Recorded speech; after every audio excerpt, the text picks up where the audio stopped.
لا حول ولا قوة إلا بالله العلي العظيم. أعوذ بالله من الشيطان الرجيم. بسم الله الرحمن الرحيم.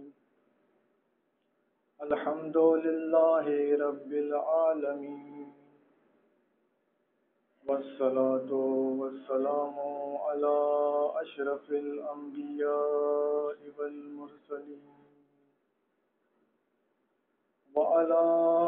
آله الطيبين الطاهرين. رب اشرح لي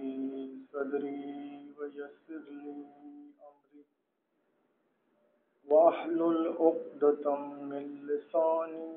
يفقهوا قولي. اللهم صل على محمد وآل محمد وعجل فرجهم. محترم سامعین، السلام علیکم. خلاصہ تشیع کے دوسرے حصے میں کہ جہاں ہم حضرت صلی اللہ علیہ وآلہ وسلم کی رحلت کے بعد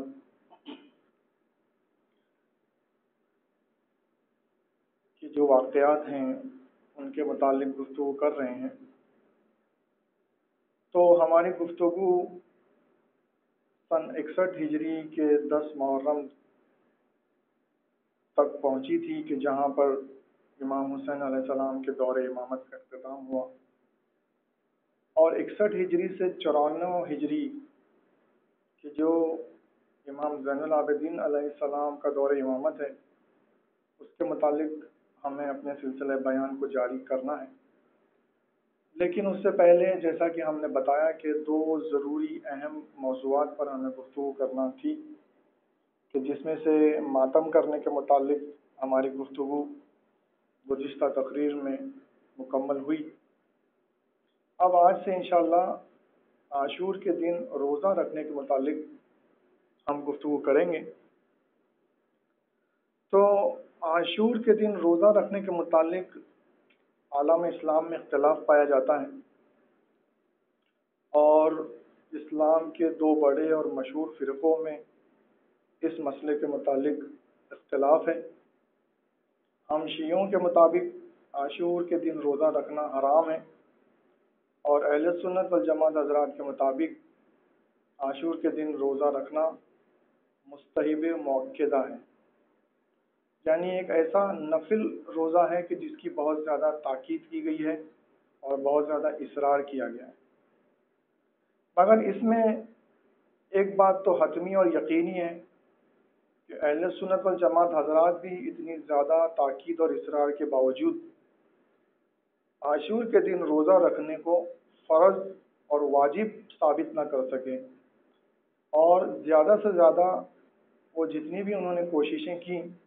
اس روزے کو انہوں نے زیادہ سے زیادہ مستحب مؤکدہ یا نفل مؤکدہ کے طور پر ثابت کیا، یعنی ایک ایسا مستحب اور نفل روزہ کہ جو بہت زیادہ ضروری ہے کہ انسان رکھے، اس پر اصرار کیا گیا ہے، اس کی تاکید کی گئی ہے. تو یہاں پر ایک بات جو شروع میں ہمیں کہنا ہے وہ یہ ہے کہ اہل سنت والجماعت حضرات کے عقائد اور نظریات کے مطابق بھی عاشور کے دن روزہ رکھنا اس طرح فرض اور واجب نہیں ہے جس طرح خداوند متعال نے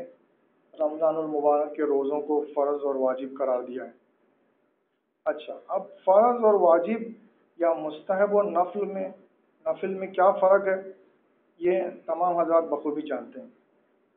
کہ وہ عمل کہ جو فرض اور واجب ہو اس کو اگر نہ کیا جائے تو انسان گنہگار ہوتا ہے، اس کو عذاب دیا جائے گا، جبکہ مستحب و نفل عمل اگر انسان نہ کرے تو وہ گنہگار نہیں ہے، اس کو عذاب نہیں دیا جائے گا. ہاں، اس مستحب اور نفل عمل کی جزا اور ثواب اس کو ضرور ملے گا. یہ شریعت کی اصطلاح میں واجب اور مستحب یا فرض اور نفل کا فرق ہے. لہذا اس بنیاد پر سب سے پہلے ہم کو یہ کہنا ہے عاشور کے روزے کے متعلق کہ جب عالم اسلام میں دو نظریات پائے جاتے ہیں اس روزے کے متعلق، اور عالم اسلام کے دو بڑے مشہور فرقوں میں جب اس کے متعلق اختلاف ہے،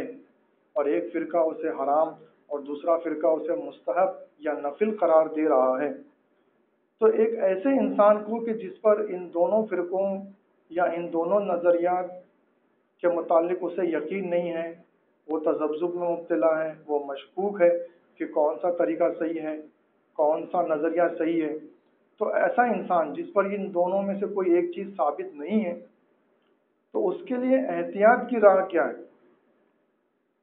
اور سیف سائڈ کیا ہے؟ تو ہم دیکھتے ہیں کہ اس کے لیے احتیاط اور سیف سائڈ یہ ہے کہ وہ عاشور کے دن روزہ نہ رکھے، کیونکہ اس صورت میں وہ دونوں نظریوں اور دونوں فرقوں کے عقائد کے مطابق سیف رہے گا۔ یعنی اگر شیعوں کا نظریہ صحیح ہے کہ یہ روزہ حرام ہے، تو اس نے چونکہ نہیں رکھا لہذا وہ اس حرام کام سے بچ گیا، وہ گنہگار نہیں ہوگا، اس کو عذاب نہیں دیا جائے گا۔ اور اگر سنیوں کا نظریہ صحیح ہے کہ یہ روزہ مستحب یا نفل ہے، تو بھی اس کے نہ رکھنے کی صورت میں اس کو کوئی عذاب یا کوئی گناہ اس کے سر پر نہیں ہوگا۔ تو نہ رکھنے کی صورت میں یہ دونوں طرف سے دونوں نظریات اور دونوں گروہوں اور دونوں فرقوں کے عقائد کے مطابق یہ سیف سائڈ پر ہے انسان جو روزہ نہیں رکھ رہا۔ لیکن جو روزہ رکھ رہا ہے اس کو وہ سیف سائڈ پر نہیں ہے، کیونکہ اگر شیعوں کا نظریہ اور عقیدہ صحیح نکلا قیامت کے دن، تو وہ یہ حرام روزہ رکھنے کی وجہ سے معذب ہوگا، اس کو عذاب دیا جائے گا، وہ گنہگار قرار پائے گا۔ اور اگر سنیوں کا عقیدہ اور نظریہ صحیح نکلا تو بھی اس کو زیادہ سے زیادہ یہ ہوگا کہ اس کو ثواب ملے گا، جزا ملے گی۔ لیکن اب یہ دونوں صورتوں میں سیف سائڈ یہ ہے کہ انسان روزہ نہ رکھے، کیونکہ جزا یا ثواب ملے یا نہ ملے اس سے انسان کو اتنا فرق نہیں پڑتا، لیکن اگر وہ معذب ہوگا اور اس کو عذاب دیا جائے گا تو وہ ڈیفینیٹلی ایک ایسے اپنے آپ کو پرابلم میں ڈال رہا ہے اور اپنے آپ کو ایک ایسی مشکل سچویشن میں وہ لا کر کھڑا کر دے رہا ہے کہ جس کا سامنا اور جس کو برداشت کرنا اس کے لیے بہت مشکل ہوگا آخرت میں۔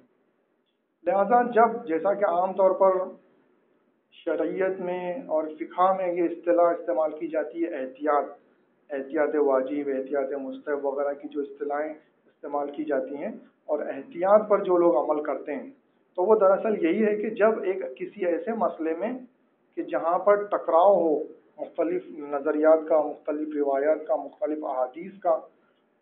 مختلف عقائد کا، کہ جہاں پر کوئی ایک مسئلے کے متعلق مختلف نظریات پائے جاتے ہوں، تو انسان کو احتیاط کی راہ استعمال کرنی چاہیے، ایسی راہ پر چلنا چاہیے کہ جس میں اسے کوئی پرابلم نہ ہو، وہ کل کو آخرت میں مشکل میں نہ پڑے، وہ گنہگار نہ ہو، اس کو عذاب نہ دیا جائے۔ لہذا سب سے پہلی بات تو اس مسئلے پر یہ تھی کہ احتیاط کا تقاضا یہ ہے کہ انسان کو عاشور کے دن کا روزہ نہیں رکھنا چاہیے۔ اب آئیے گفتگو کو ہم آگے بڑھاتے ہیں۔ تو اہل سنت والجماعت حضرات کے یہاں یہ جو عاشور کے دن روزہ رکھنے کی سخت تاکید کی گئی ہے، اس پر اصرار کیا گیا ہے، اسے مستحب اور نفل مؤکدہ جو بتایا گیا ہے، تو دراصل اس کی وجہ یہ ہے کہ عاشور کے دن روزہ رکھنے کے متعلق جو حدیث ہے وہ صحیح بخاری میں پائی جاتی ہے، اور صحیح بخاری اہل سنت والجماعت حضرات کے یہاں خداوند متعال کے قرآن مجید کے بعد میں سب سے معتبر ترین کتاب ہے، اور وہ اس پر سب سے زیادہ اعتماد کرتے ہیں۔ لہذا عاشور کے دن روزہ رکھنے کے بارے میں جو حدیث صحیح بخاری میں آئی ہے اس کی وجہ سے، اور صحیح بخاری میں اس کے موجود ہونے کی وجہ سے، زیادہ تر سنی حضرات یہ کہتے ہیں کہ ہم اس کا انکار نہیں کر سکتے، ہم اس پر سختی سے عمل کریں گے اور ہم اس کے خلاف کوئی بات نہیں سن سکتے، کیونکہ ہمارے نزدیک صحیح بخاری جو ہے سب سے صحیح ترین اور معتبر ترین کتاب ہے۔ لہذا اب یہاں پر ہمیں ایک کچھ کہنا ہے جو کہ صرف اس موضوع سے ہی متعلق نہیں بلکہ ان جنرل تمام دین اور مذہب کے متعلق یہ گفتگو کارآمد ہے، اور وہ یہ ہے کہ مسلمانوں کی اکثریت کا صحیح بخاری کو صحیح ترین کتاب سمجھنا، معتبر ترین کتاب سمجھنا، اور اس کے اندر موجودہ احادیث کی بنیاد پر اپنے دین اور مذہب کے اصول و فروع کو متعین کرنا اور اپنے عقائد و نظریات کو مشخص کرنا، تو دراصل یہ ایک ایسا فعل ہے کہ جو انتہائی آخرت میں ان کے لیے نقصان دہ ثابت ہونے والا ہے، کیونکہ جیسا کہ عام طور پر مسلمانوں کا یہ ماننا ہے، اور جیسا کہ مسلمانوں کی اکثریت جو یہ مانتی ہے کہ صحیح بخاری سب سے صحیح ترین اور معتبر ترین کتاب ہے، حقیقت میں ویسا نہیں ہے۔ اور صحیح بخاری کی احادیث کے متعلق کافی تحقیقات کی گئی ہیں، اور مختلف لوگوں نے مختلف پہلوؤں سے اس پر بحث کی، جس میں سے گزشتہ زمانے میں کچھ ایسی کتابیں منظر عام پر آئیں کہ جنہوں نے سماج میں فتنہ و فساد پھیلایا، اور مسلمان بہت غیظ و غضب میں آئے اور جوش و خروش میں آئے، اور اس کی مخالفت میں انہوں نے بہت سارے مظاہرے بھی کیے۔ مگر دراصل وہ جو کتابیں مثلا رنگیلا رسول یا شیطانی آیات وغیرہ جو کتابیں منظر عام پر آئیں، تو وہ کتابیں جو غیروں نے لکھی تھیں، مگر انہوں نے اپنی طرف سے اس میں کچھ نہیں لکھا تھا۔ انہوں نے اسی صحیح بخاری کی ان قابل اعتراض حدیثوں کو جمع کر کے یہ کتاب مرتب کی تھی کہ جس میں انہوں نے اس حقیقت کو ثابت کرنے کی کوشش کی تھی کہ جو دراصل صحیح نہیں تھی، اور معاذ اللہ اسلام اور رسول اسلام کی متعلق انہوں نے جسارت کی، توہین کی، جس سے ہم بھی متفق نہیں ہیں۔ لیکن ہمارا کہنا ہم یہ چاہتے ہیں یہاں پر فی الحال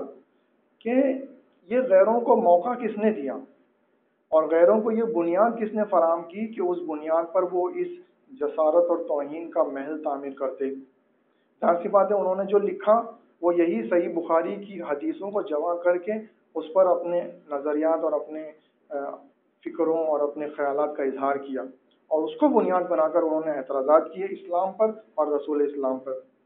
لہذا یہ جو کتابیں آئیں کہ جن سے مسلمان بہت متاثر ہوئے،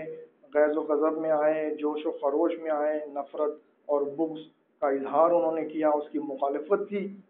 مگر انہوں نے کبھی یہ نہیں سوچا کہ یہ غیروں نے جو کتابیں لکھی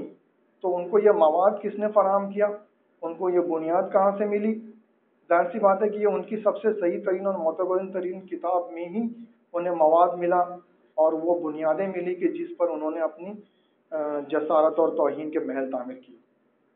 لہذا یہ تو بطور نمونہ اور بطور مثال ہم نے دو کتابوں کا ذکر کیا، اور بھی ایسی کتابیں طول تاریخ میں لکھی گئیں، جس میں سے ان کے بعد میں ابھی ریسنٹ ایج میں تسلیمہ نسرین نے بھی کچھ کام کیے۔ بہرحال تو اس قسم کی چیزیں اور اس قسم کے کام منظر عام پر آئے ہیں کہ جو اسی صحیح بخاری کی احادیث کو جمع کر کے لوگ اور خصوصاً اغیار اسلام کا اور رسول اسلام کا مذاق اڑاتے ہیں، توہین کرتے ہیں، اور اسلام اور رسول اسلام کے خلاف باتیں کرتے ہیں۔ تو یہاں پر یہ ہمارا کہنے کا مقصد یہاں پر یہ ہے کہ یہ ایک ثبوت ہے اس بات کا کہ صحیح بخاری سب سے صحیح ترین اور معتبر ترین کتاب نہیں ہے، بلکہ اس میں کچھ ایسی قابل اعتراض حدیثیں بھی ہیں کہ جو غیروں کو یہ موقع فراہم کرتی ہیں کہ وہ انہیں جمع کر ان پر تنقید کریں، ان پر اعتراض کریں، اور اس کی بنیاد پر وہ جسارت کریں، توہین کریں اسلام کی اور رسول اسلام کی۔ اب ان کے علاوہ مثلا ہم کچھ مثالیں آپ کی خدمت میں پیش کرتے ہیں کہ جیسے صحیح بخاری میں کچھ ایسی حدیثیں ہیں کہ جن میں معاذ اللہ اس بات کا ذکر ہے کہ معاذ اللہ رسول اللہ صلی اللہ علیہ وسلم نے صحابی کے سامنے کھڑے ہو کر پیشاب کی، یا ان حدیثوں کا بھی ذکر موجود ہے صحیح بخاری میں کہ جس میں یہ بتایا گیا ہے کہ حضرت پر جادو کا اثر ہوا، اور آپ پر جادو کا اثر اس قدر شدید تھا کہ آپ غسل جنابت بھول جایا کرتے تھے۔ نماز جماعت کی امامت کے لیے آپ آئے، آپ نے تکبیرۃ الاحرام کہنا چاہا اور آپ کو یاد آیا کہ آپ نے غسل جنابت نہیں کیا، تو آپ نے کہا کہ تم لوگ سب یہیں رکے رہو، میں ابھی آتا ہوں۔ پھر آپ گئے، آپ غسل جنابت کر کے آئے۔ تو اس طرح غسل جنابت کا بھول جانا، سوروں کا بھول جانا، ایک صحابی کوئی سورہ پڑھ رہا تھا، حضرت وہاں سے گزرے، انہوں نے جب سنا تو اس سے کہا او ہو یہ پورا کا پورا سورہ میں بھول گیا تھا، اچھا ہوا تم نے یاد دلا دیا۔ یا اس کے علاوہ وہ حدیث کہ جس میں باقاعدہ اس بات کا ذکر ہے کہ حضرت پر جادو کا اتنا سخت اثر ہوا تھا کہ آپ یہ بات بھول جایا کرتے تھے، اور آپ کے یعنی عقلی طور پر آپ اس قدر متاثر ہو گئے تھے کہ آپ کسی عورت کے بارے میں یہ آپ نہیں یقین سے بتا سکتے تھے، یا آپ کو سمجھ میں نہیں آتا تھا کہ یہ عورت آپ کی زوجہ ہے یا کوئی غیر دوسری عورت ہے. لہذا کبھی آپ اپنی زوجہ کو ایک غیر اور نامحرم عورت کے طور پر سمجھ لیتے تھے، اور کبھی غیر عورتوں کو اور نامحرم عورتوں کو اپنی زوجہ سمجھ لیتے تھے. تو اس قدر اس قسم کی حدیثیں بھی موجود ہیں. یہ ہم نے بطور مثال چند حدیثیں آپ کی خدمت میں پیش کی کہ جن سے یہ بات ثابت ہوتا ہے، یہ بات ثابت ہوتی ہے کہ صحیح بخاری میں ایسی بہت زیادہ اور بہت ساری قابل اعتراض حدیثیں ہیں. مثلا جناب حمزہ کا اس میں شراب پینا بتایا گیا ہے، جناب حمزہ نے شراب پی وغیرہ وغیرہ. تو یہ جو چیزیں ہیں جس کو قدیم زمانے میں جسے نبیذ کہا جاتا تھا، تو وہ نبیذ پینے کا ذکر بھی جناب حمزہ کے متعلق باقاعدہ صحیح بخاری میں موجود ہے.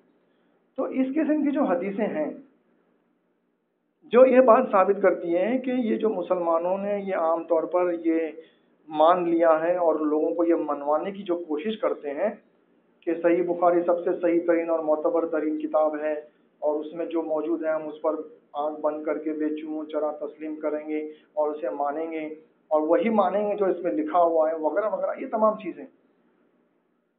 تو یہ غیروں نے جو کتابیں لکھی، یہ ابھی ہم نے جو کچھ مثالیں پیش کی، ان سے یہ بات بہت اچھے طریقے سے ثابت ہوتی ہے کہ صحیح بخاری بالکل مکمل طور پر کامل طور پر اس کی ہر چیز صحیح نہیں ہے، ہر چیز معتبر نہیں ہے، اور وہ مکمل صحیح اور معتبر ترین کتاب نہیں. اور جیسا کہ ہم نے باقاعدہ خود صحیح بخاری پر جو ریسرچ کی ہے، اور اس ریسرچ کے نتیجے میں ہم نے تحریری اور تقریری شکل میں شیعت در صحیح بخاری کے عنوان سے بہت سادہ مواد لوگوں کے سامنے پیش کیا ہے. تو اس میں ہم نے حالانکہ ہمارا سامنا ان حدیثوں سے ہوا، اور ہماری نظروں میں بھی وہ تمام حدیثیں آئیں کہ جو قابل اعتراض تھیں، اور جن کو بنیاد بنا کر غیروں نے رنگیلا رسول اور شیطانی آیات اور تسلیمہ نسرین جیسے لوگوں نے کام کیے، اور جیسا کہ جس میں سے کچھ مثالیں ابھی ہم نے آپ کی خدمت میں پیش کی. اور مثلا اس میں اور بھی مثالیں ہیں جس میں نہ صرف یہ کہ نبوت بلکہ توحید بھی متاثر ہوتی ہے. خدا کا جسم و جسمانیت والا ہونا، خدا کا عرش پر بیٹھنا اور عرش کا چڑچڑانا، اور پھر معاذ اللہ آخرت میں جب دوزخ بولے گی کہ میں نہیں بھری تو وہ کہ خدا متعال اپنی ٹانگ اس میں ڈال دے گا. اس قسم کی حدیثیں کہ جو نہ صرف نبوت بلکہ ایون توحید کی معرفت سے بھی انسان کو ناشنا رکھتی ہے، اور توحید اور نبوت اور قیامت کے متعلق حقیقی اور صحیح معرفت انسان کو نہیں حاصل ہو سکتی اگر وہ صرف صحیح بخاری کی احادیث پر تکیہ کرے اور اس پر اعتبار کرے. تو بہرحال ابھی ہم کو مثالوں کو اور نہیں بڑھانا ہے، ورنہ ہمارا موضوع سے بھی ہم بھٹک جائیں گے. اور وہ تو مختصراً ہمیں یہ کہنا ہے کہ جو ہم نے جو تحقیق کی، تو ہمارا سامنا بھی اس قسم کی حدیثوں سے ہوا، ہماری نظروں میں بھی وہ حدیثیں آئیں، لیکن ہماری تحقیق کا انداز ہم نے بالکل ہمیشہ مثبت رکھا، پازیٹیو وے میں ہم نے تحقیق کی، اور صحیح بخاری میں سے صرف انہی حدیثوں کو چنا اور منتخب کیا کہ جن سے شیعت کا کوئی نہ کوئی عقیدہ یا عمل ثابت ہوتا ہو، یا شیعت کے اصول و فروع ثابت ہوتے ہو. یعنی ہم نے جو تحقیق کی وہ پازیٹیو وے میں کی. ہم نے صرف صحیح بخاری میں سے ان حدیثوں کو چنا کہ جن سے ہمارے فرقے کے، ہماری شیعت کے اصول یا فروع ثابت ہوتے ہوں، کوئی عقیدہ ثابت ہوتا ہو، کوئی عمل ثابت ہوتا ہو. حالانکہ شیعت کے اس بات کے علاوہ صحیح بخاری پر منفی نظریے سے، منفی رخ سے، نگیٹو وے میں بھی تحقیق کی جا سکتی تھی، اور ان تمام قابل اعتراض حدیثوں کو جمع کر کے ان پر گفتگو کی جا سکتی تھی کہ جس طریقے سے غیروں نے رنگیلا رسول یا شیطانی آیات وغیرہ کتابوں میں جس طریقے سے کام کیا ہے. مگر ہم چونکہ فتنہ و فساد نہیں چاہتے، ہمارا مقصد جو کہ لوگوں کی ہدایت ہے، اس لیے ہم نے وہ منفی طریقہ، وہ نگیٹو وے چھوڑ دیا، اور ان حدیثوں کا ذکر تک نہیں کیا اپنی تحقیق میں اور اپنی تقریر و تحریر میں. یہاں پر چونکہ موضوع سے متعلق ان چیزوں کا ذکر آیا تو بطور مثال کچھ چیزیں ذکر کی. مگر ہمارا طریقہ ہمیشہ سے، اور خاص طور پر صحیح بخاری کی تحقیق کے متعلق پازیٹیو رہا، مثبت رہا، جس میں ہم نے صرف ان حدیثوں کو چنا کہ جس سے ہمارا کوئی عقیدہ یا عمل ثابت ہوتا ہو. اب آخر میں یہ جو چونکہ صحیح بخاری میں یہ عاشور کے روزے کا ذکر ہے، اس لیے یہ بات نکلی ہے۔ تو اب کچھ ایک اور بات یہ بھی کہتے ہیں ضروری ہے کہ نہ صرف صحیح بخاری بلکہ صحیح بخاری کے علاوہ صحیح مسلم اور دیگر سیاہ ستہ کی کتابیں اور دیگر کتب احادیث میں جو اہل سنت و جماعت حضرات کے یہاں مشہور و معروف ہیں، ہم نے یہ بات پائی ہے اور یہ بات ایک حقیقت ہے کہ ہم جب دیکھتے ہیں کہ اس میں موجودہ جو احادیث ہیں تو ان کتب احادیث میں ابو ہریرہ سے تقریباً 4,500 سے 5,000 کے قریب روایتیں اور حدیثیں لی گئی ہیں، اور اہل سنت و جماعت حضرات کی کتب احادیث میں اور حدیث کی کتابوں میں جو سب سے زیادہ حدیث اور روایتیں لی گئی ہیں وہ ابو ہریرہ سے لی گئی ہیں، اور ابو ہریرہ جو ہے وہ مذہب اہل سنت و جماعت حضرات کے سب سے زیادہ حدیثیں اور روایتیں بیان کرنے والے راویوں میں سے ہیں، اور مذہب اہل سنت و جماعت حضرات کا اکثر و بیشتر حصہ ابو ہریرہ کی احادیث و روایات پر مشتمل ہے۔ اور دوسری طرف ہم دیکھتے ہیں کہ حضرت علی علیہ السلام سے اہل سنت و جماعت حضرات کی حدیث کی کتابوں میں جو حدیثیں یا روایات لی گئی ہیں ان کی تعداد تقریباً 500 کے قریب ہے۔ یعنی اب یہ ہم کیوں فیکٹس اینڈ فیگرز کیوں پیش کر رہے ہیں کہ ہم کو یہ کہنا ہے کہ وہ ابو ہریرہ کہ جس نے حضرت صلی اللہ علیہ وسلم کی رحلت سے 2 سال قبل اسلام قبول کیا، اور اسے صرف حضرت صلی اللہ علیہ وآلہ وسلم کے ساتھ میں 2 سال رہنے کا موقع فراہم ہوا، نصیب ہوا، اور اس نے حضرت صلی اللہ علیہ وآلہ وسلم کے ساتھ میں صرف 2 سال گزارے۔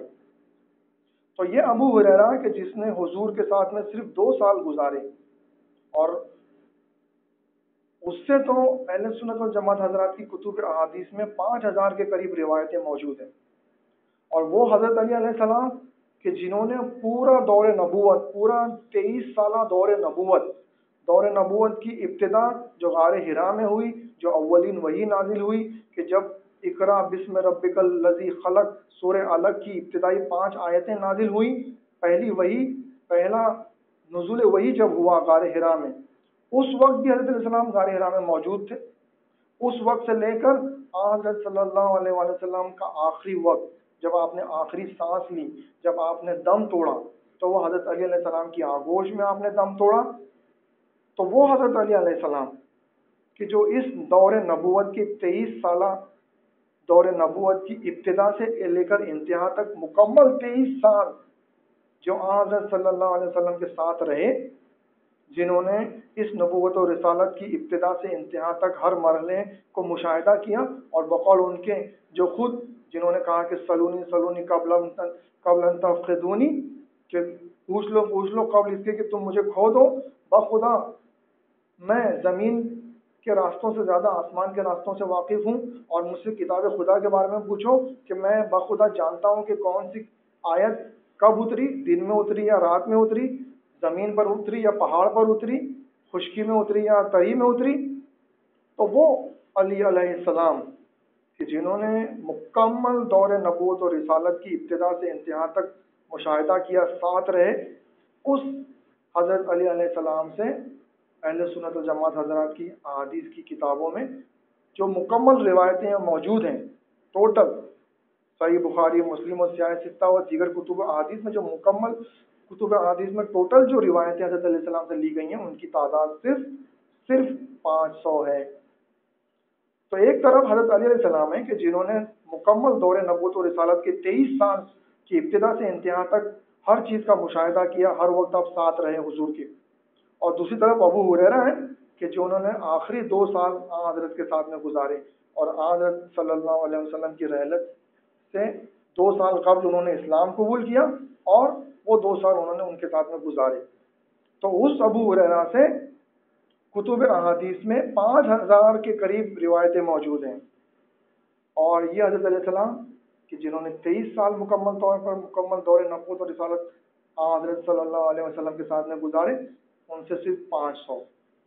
تو یہ 10 گنا فرق یہ بھی بذات خود اس بات کو ثابت کرنے کے لیے کافی ہے کہ کتب احادیث میں وہ تمام چیزیں حقیقی اور اصلی موجود نہیں ہیں کہ جو حقیقت دین کو اور اسلام کو اور مذہب کو ثابت کر سکے۔ بلکہ یہ بعض سیاسی اسباب کی وجہ سے ان لوگوں سے مذہب اور دین کو لیا گیا اور جمع کیا گیا کہ جو ان کے موقف کو محفوظ رکھ سکیں اور جنہوں نے ان کے عقائد اور نظریات کو لوگوں کے درمیان میں پھیلایا کہ جو حکام وقت اور خلیفہ وقت کی مرضی کے مطابق تھا۔ اور ابو ہریرہ کے بارے میں تفصیلی گفتگو ہم صحیح بخاری شیعت در صحیح بخاری کے موضوع کے تحت جب ہم گفتگو کر رہے تھے تو ہم نے راویان حدیث کے عنوان سے جو تقریریں کی ہیں اس میں ابو ہریرہ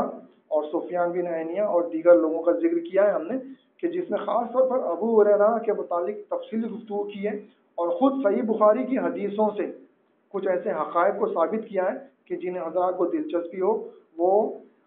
راویان حدیث والی جو ہماری تقریر ہے جس میں شیعت در صحیح بخاری کے موضوع کے تحت ہم نے خاص طور پر ابو ہریرہ کے متعلق گفتگو کی ہے، وہ اس تقریر کو دوبارہ سنیں۔ تو بہرحال تو کہنے کا مقصد یہ ہے، خلاصہ یہ ہے اس بات کا کہ جو ہمیں نے کی کہ صحیح بخاری جیسا مانا جاتا ہے کہ وہ سب سے صحیح ترین کتاب ہے، معتبر ترین کتاب ہے، تو حقیقت میں ایسا نہیں ہے۔ اور اہل سنت والجماعت حضرات کے مذہب کے اکثر اصول و عقائد یا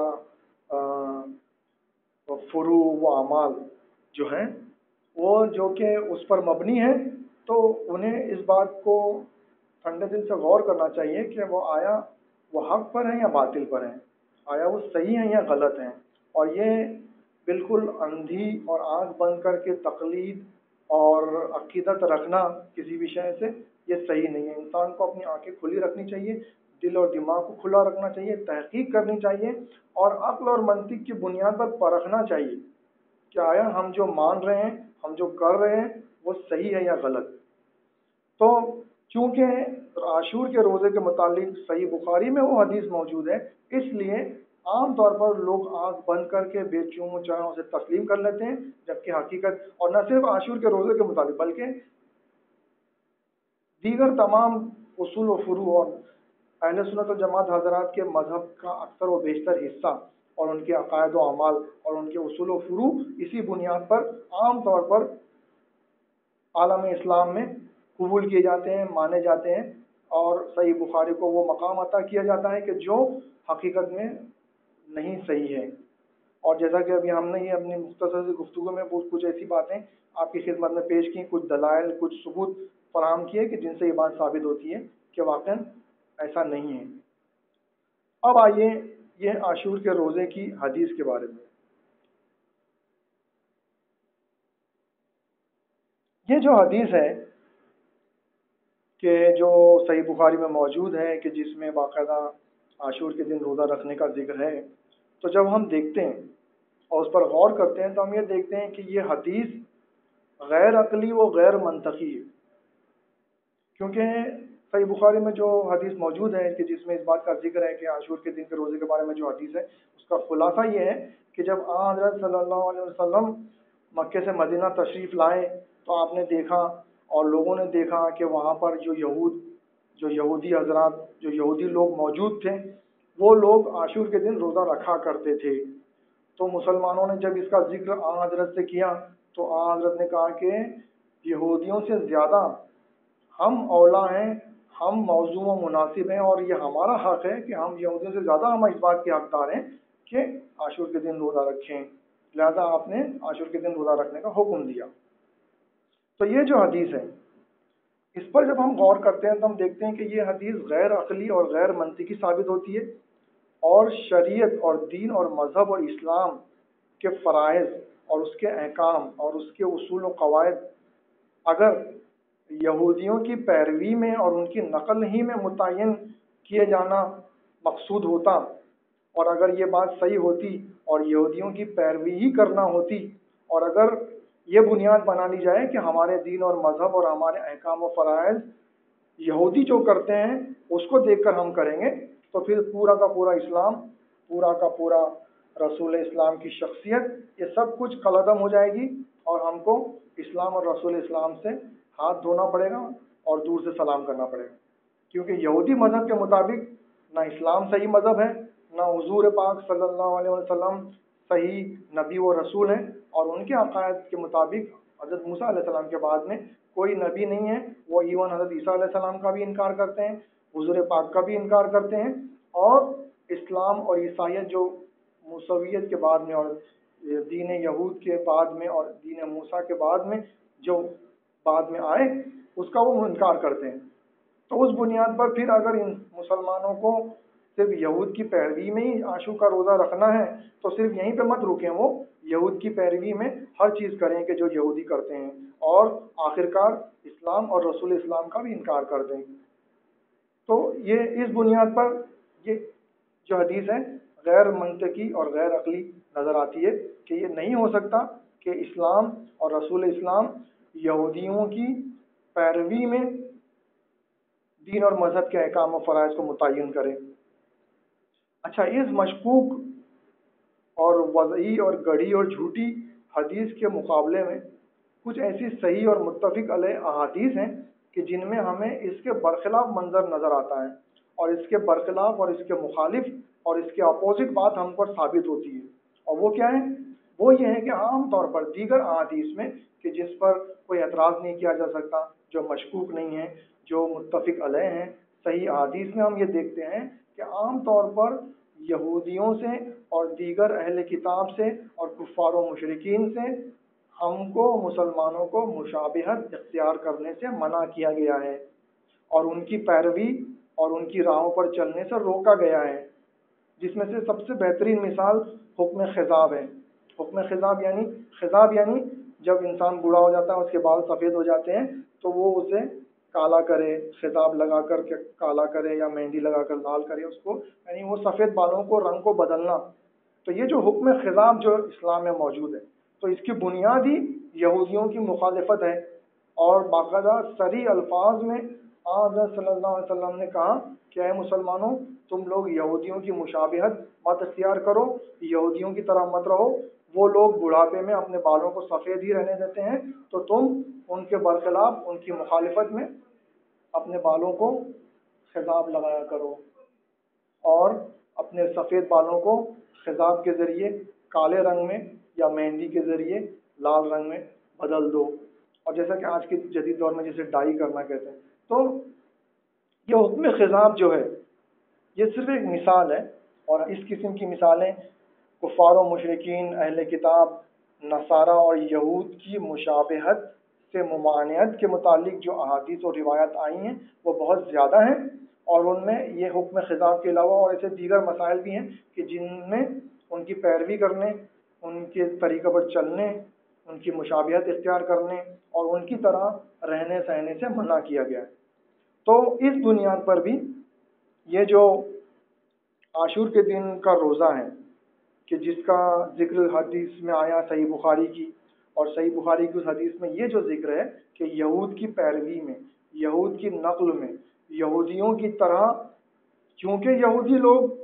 عاشور کے دن روزہ رکھا کرتے تھے، اس لیے حضرت نے حکم دیا کہ ہم زیادہ حقدار ہیں، ہم کو بھی عاشور کے دن روزہ رکھنا چاہیے، ہم زیادہ اولا و مناسب و سزاوار ہیں،